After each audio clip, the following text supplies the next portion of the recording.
नविश्त का मतलब होता है लिखना, यानी अपने ऊपर जो लिखा जाए उसे खुद नविश्त कहते हैं। खुद नविश्त को इंग्लिश में ऑटोबायोग्राफी कहते हैं, हिंदी में आत्मकथा। यानी मुसन्निफ जब अपने हालाती ज़िंदगी के बारे में लिखता है, अपनी अपनी सवानी के उम्र के बारे में लिखता है, उसे ही खुद नविश्त कहते हैं। इसमें जो है मुसन्निफ अपने हालात यानी उसके हालात, किस इवेंट्स, किस घटना या किस वाक़यात से उसके हालात ऐसे बदले जिसके कारण वो आगे अपनी ज़िंदगी में कामयाब हो सके, या उसे किस तरह उसे कामयाबी मिली, इसी सब कारणों को वो खुद नविश्त में बयान करता है। अपनी आप बीती, खुद नविश्त को आमतौर पर आप बीती भी कहते हैं। वो अपने ऊपर जो बीता हुआ रहता है, अपने ऊपर जो इवेंट उसके साथ हुआ रहता है, उसे ही खुद नविश्त में बयान करते हैं। अगर खुद नविश्त पे हम बात करेंगे तो बहुत लंबा हो जाएगा, इसलिए हम थोड़ा ही बात करते हैं। अब चलते हैं खुद नविश्त मैं यूनिवर्सिटी में, जिसके मुसन्निफ़ है एहसान दानिश। सबसे पहले हम एहसान दानिश के हालात ज़िंदगी के बारे में जानेंगे, क्योंकि एग्ज़ाम में जो सवाल आते हैं वो मुसन्निफ़ के हालात ज़िंदगी के से आता है। तो एहसान दानिश को पहले जानेंगे, उसके बाद उसकी खुद नविश्त मैं यूनिवर्सिटी को जानेंगे। तो एहसान दानिश का असल नाम एहसान दानिश का क्या था? तो एहसानुल हक और तखल्लुस दानिश। एग्ज़ाम में सवाल पूछ दे कि एहसान दानिश का असल नाम क्या था? तो एहसानुल हक और तखल्लुस दानिश। एहसान दानिश की पैदाइश 1914 में अपने नानिहाल कांधला में हुई। एहसान दानिश की पैदाइश कब हुई? तो 1914 में। कहाँ हुई? तो नानिहाल कांधला में हुई। एग्ज़ाम में सवाल ऐसे आ सकता है कि एग्ज़ाम में ऐसे सवाल आ सकता है कि एहसान दानिश की पैदाइश कब हुई? तो 1914 में। और कहाँ? तो कांधला में हुई। एहसान दानिश के वालिद का क्या नाम था? काजी दानिश अली। एहसान दानिश के वालिद का नाम काजी दानिश अली। एहसान दानिश की तालीम जो है चौथी जमात यानी चौथी क्लास तक ही एहसान दानिश की तालीम हुई, क्योंकि गुर्बत की वजह से वो आगे नहीं पढ़ सके, गरीबी के कारण वो उन्हें बीच में ही पढ़ाई छोड़ना पड़ा। अरबी और फ़ारसी कांधला के एक बुज़ुर्ग हाफिज़ मोहम्मद मुस्तफ़ा से सीखी। अरबी और फ़ारसी का सबक किससे लिया? तो हाफिज़ मोहम्मद मुस्तफ़ा से। एग्ज़ाम में सवाल आ सकता है कि एहसान दानिश अरबी और फ़ारसी का दर्स किससे लिया? तो हाफिज़ मोहम्मद मुस्तफ़ा से। गुर्बत की वजह से कम उम्र में ही ठेकेदार के पास मज़दूरों की जमात में थे। यानी गुर्बत यानी गरीबी की वजह से जो है वो कम उम्र में ही ठेकेदार के पास मज़दूरी करने लगे। काम नहीं रहने पर, यानी जब काम नहीं रहता था तो बेलचे और फावड़े से भी मज़दूरी करते थे। बेलचे बालू जो फेंकने वाला होता है उसे ही बेलचे कहते हैं। बेलचे और फावड़े से भी मज़दूरी करते थे जब काम नहीं रहता था। तो उनके वालिद को किताबें सुनने का शौक़ था, लिहाजा एहसान दिन भर मज़दूरी करने के बाद शाम के वक्त अपने वालिद और चंद दोस्तों को किताबें पढ़कर सुनाते थे। दिन भर तो मज़दूरी बेचारे करते थे, उसके बाद जब शाम को लौटते थे तो किताबें सुनकर अपने दोस्त और अपने वालिद को सुनाते थे, क्योंकि उनके वालिद को जो है किताबें सुनने का बहुत ज़्यादा शौक़ था। किताबें वो लाते कहाँ से थे? क्योंकि वो तो गरीब थे, तो किताब खरीदेंगे कैसे? तो लाते कहाँ से थे? तो काजी मोहम्मद जकी के कुतुब खाना से किताबें लाते थे, जो एहसान दानिश के उस्ताद थे। काजी मोहम्मद ज़की जो है एहसान दानिश के उस्ताद थे। एहसान दानिश किताबें कहाँ से लाते थे? तो काजी मोहम्मद ज़की के कुतुब खाना से। और एग्ज़ाम में सवाल पूछ दे कि एहसान दानिश के उस्ताद कौन थे? तो काजी मोहम्मद ज़की। काजी मोहम्मद ज़की जो एहसान दानिश के उस्ताद थे। कांधला में कुछ दिन मज़दूरी करने के बाद तलाश माश, कांधला में कुछ दिन तक मज़दूरी किए, उसके बाद तलाश माश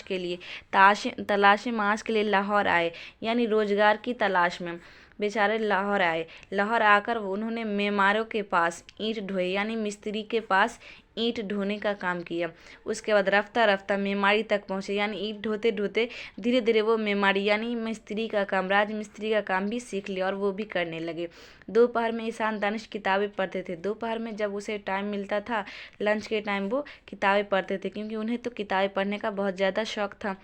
मज़दूरी करने के बाद 2 घंटे जब दोपहर में टाइम मिलता तो उसमें किताबें पढ़ते थे। उन्होंने रंग साजी, दफ्तर की चौकीदारी, फसल की कटाई, बागबानी और कुतुब फरोशी वगैरह का काम किया। उन्होंने रंग साजी यानी कलर पेंटिंग का भी काम किया, दफ्तर की चौकीदारी, ऑफिस की चौकीदारी भी की, फसल की कटाई भी की और बागबानी, बागों की रखवाली भी की और कुतुब फरोशी यानी किताब बेचने का भी काम किया। कुतुब खाना, लाहौर के एक मोहल्ला मजंग में अपना जाती कुतुब खाना मकतबा दानिश के नाम से कायम किया। एग्ज़ाम में सवाल आ सकता है कि एहसान दानिश ने कौन सा कुतुब खाना कायम किया? तो मकतबा दानिश। किस नाम से कायम किया? तो मकतबा दानिश। और कहाँ? तो लाहौर के एक मोहल्ला मजंग में अपना ज़ाती कुतुब खाना कायम किया। शेर व शायरी का ज़ौक़ काजी मोहम्मद ज़की की सोहबत में हुआ। शेर व शायरी का ज़ौक़ काजी मोहम्मद ज़की जो थे एहसान दानिश के उस्ताद थे। जाहिर सी बात है कि जिसकी सोबत में रहेंगे वैसा ही रंग इख्तियार करेंगे। काजी मोहम्मद जकी की सोबत में थे, वो शेर व शायरी करते थे, तो इन्हें भी शेर व शायरी का ज़ौक़ उसी से हुआ। एहसान दानिश के दोस्त तौकीर ताहिर ने उनकी हौसला अफजाई की।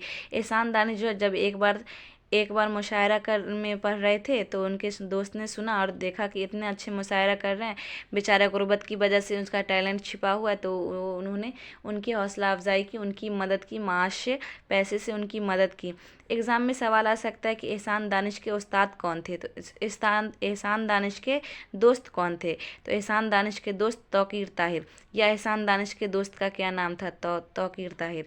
या फिर ऐसे सवाल आ सकता है कि एहसान दानिश के हौसला अफजाई किसने की? तो उसके दोस्त तौकीर ताहिर ने की। एहसान दानिश बुनियादी तौर पर नज़्म के शायर हैं। एहसान दानिश जो है बुनियादी तौर पर नज़्म के शायर हैं। अब हम उनकी तसानीफ़ को जान लेते हैं, जो उन्होंने कौन कौन सी क्रिएट किए, कौन कौन सी चीज़ें लिखी। हदीश अदब, दर्द ज़िंदगी, नफ़ीर फ़ितरत, नवाए कारगर, चरागा, आतिश खामोश, मकासात, मिराश मोमिन, जहान दानिश। जहान दानिश जो है सबसे ज़्यादा इम्पोर्टेंट है, क्योंकि जहान दानिश जो है बहुत ही फेमस खुद नविश्त है एहसान दानिश की। ये खुद नविश्त मैं यूनिवर्सिटी में जो हमारे निशाब में शामिल है, ये जहान दानिश से ही लिया गया है। जहान दानिश एहसान की बहुत ही ज़्यादा फेमस है। ये एग्ज़ाम में पूछ सकता है कि जहान दानिश किसकी खुद नविश्त है, तो एहसान दानिश की। या फिर मैं यूनिवर्सिटी में किस खुद नविश्त से माखूज़ है, तो जहान दानिश से। अब चलिए जानते हैं एहसान दानिश का इंतकाल कब हुआ। एहसान दानिश का इंतकाल मार्च 1982 को लाहौर में हुआ। एहसान दानिश का इंतकाल कब हुआ? तो मार्च 1982 को लाहौर में हुआ। कहाँ हुआ? तो लाहौर में हुआ। अब एहसान दानिश जो हमारे निसाब में मैं यूनिवर्सिटी में लिखा, उसको जानेंगे। मैं यूनिवर्सिटी में, इससे ही पता चलता है मैं यूनिवर्सिटी में, यानी एहसान दानिश ने यूनिवर्सिटी में जो काम किया उसके बारे में हम जानते हैं। एहसान दानिश अपनी खुद नविश मैं यूनिवर्सिटी के जरिए क्या संदेश देना चाहते हैं, क्या मैसेज देना चाहते हैं। एहसान दानिश जो है अपनी खुद नविश में अपनी हालात ज़िंदगी के बदलते हुए हालात के बारे में बताता है कि वो किस तरह मज़दूरी करता है, ईंट ढोता है, गाढ़े बनाता है, रहट खींचता है, और मज़दूरी करने के साथ साथ मताला यानी स्टडी भी करता है जब टाइम मिलता है उसे। तो मज़दूरों को तो अक्सर लंच में ही टाइम मिलता है, तो वो लंच में ही आराम करने के बजाय पढ़ाई करता है, और इतना पढ़ाई का शौक़ और जज्बा रहता है उसको कि मज़दूरी भी करता है और पढ़ाई भी करता है, तभी तो वो एक मज़दूर से मुमतहिन बन जाता है, वो एक मिसाल बन जाता है। जिस यूनिवर्सिटी में वह काम करता है, उसी यूनिवर्सिटी में वो मुमतहिन की हैसियत से आता है अपना चेक वसूल करने। तो वहाँ के सभी लोग उसे पहचान जाते हैं कि ये तो वही एहसान दानिश है जो यहाँ मज़दूरी का काम करता। तो एहसान दानिश गर्व से कहते हैं कि हाँ, मैं वही मज़दूर, वही एहसान दानिश हूँ जो यहाँ मैं काम करता था, छिलाई का काम करता था, मज़दूरी करता था, रहट खींचता था, मैं वही एहसान दानिश हूँ। तो लोग उसकी तारीफ़ करते हैं, वो एक मिसाल बन जाते हैं कि वो किस तरह मज़दूरी करते हैं और अपनी पढ़ाई कंप्लीट करते हैं। अगर मैं इस पर बात करें तो बहुत लंबी से गुफ्तगू हो जाएगी, क्योंकि ये बहुत लंबा है, इसलिए थोड़ा सा इसके बारे में जान लेते हैं। बाकी इसके रिलेटेड जो सवाल आता है एग्ज़ाम में, इस चैप्टर से जो सवाल आते हैं उसको सॉल्व कर लेते हैं, क्योंकि एग्ज़ाम में जो है सवाल का जवाब देना होता है सही सही। तो इसका सवाल है कि मेमार किसको कहते हैं। तो हमने पहले से लिख रखा है, आंसर ही लिख रखे हैं डायरेक्ट, ताकि आपको दिक्कत ना हो, आराम से समझ जाए। तो मेमार किसको कहता है? मेमार राज मिस्त्री को कहते हैं। अगला सवाल है बुद्धू कैसा मिस्त्री था। तो डायरेक्ट आंसर लिखे हुए हैं कि बुद्धू मिस्त्री नहायत शरीफ, मेहनती और ईमानदार था। अगला क्वेश्चन है रहट पर मज़दूर की मज़दूरी कितनी थी। तो रहट पर मज़दूर की मज़दूरी 12 आने रोज़ की थी। नेक्स्ट सवाल है कि रहट से क्या मुराद है। तो रहट कुएं से पानी निकालने का आला को कहते हैं।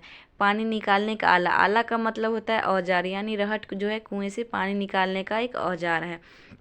रता कौन था। तो रता एक मज़दूर कुएं से रहट खींचने वाला, जो एहसान दानिश के साथ रहट खींचता है। एहसान दानिश ने किस यूनिवर्सिटी में मज़दूर का काम किया। तो एहसान दानिश ने पंजाब यूनिवर्सिटी में मज़दूर का काम किया।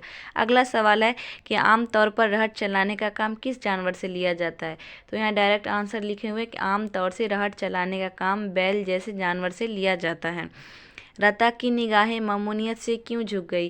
तो रता की निगाहें इसलिए ममूनियत से झुक गई कि एहसान दानिश ने उसकी परेशानी को समझकर हमदर्दी से कहा कि तुम 1 घंटा काम करना, मैं 2 घंटा करूँगा। इसलिए रता की निगाहें जो है ममूनियत से शर्म से झुक गई। अगला सवाल है कि हरनौटा किसको कहते हैं? तो हरनौटा हिरन के बच्चा को कहते हैं। लेकिन अगर एग्ज़ाम में सवाल पूछ दे कि हरनौटा किसको कहते हैं, ऑप्शन दे दे हिरन का बच्चा, तो हिरन के बच्चा पे टिक आउट कीजिएगा। और अगर ऑप्शन दे दे कि रता और दूसरा 2-3 नाम दे दे कि हरनौटा किसे कहते हैं, रता को, और दूसरा 2-3 नाम दे दे कि इसको, तो आप रता पे लगाइएगा टिक। क्योंकि यहाँ पे जो है एहसान दानिश ने रता के बारे में कहा कि रता हरनौटा जैसा दिखता है, यानी हिरन के बच्चा जैसा दिखता है। तो आप ऐसे सॉल्व कर लीजिएगा। अगला सवाल है कि मुंशी के लड़के ने क्यों काम छोड़ दिया? तो खूनी कह के आने से मुंशी के लड़के ने काम छोड़ दिया। ये खुदनविश्त में यूनिवर्सिटी में एहसान दानिश की दूसरी खुदनविश्त जहान दानिश से माखूज है। आगे हम बता चुके हैं कि ये खुदनविश्त यानी नसाब में जो शामिल है खुदनविश्त मैं यूनिवर्सिटी में, ये खुदनविश्त जो है जहान दानिश खुदनविश्त एहसान दानिश की खुदनविश्त जो फेमस है, बहुत ज़्यादा फेमस है, किससे माखूज है? तो जहान दानिश से माखूज है। तो आप इस तरह सॉल्व कर लीजिएगा। बस आज के लिए बस इतना ही। अब मिलते हैं नेक्स्ट वीडियो में।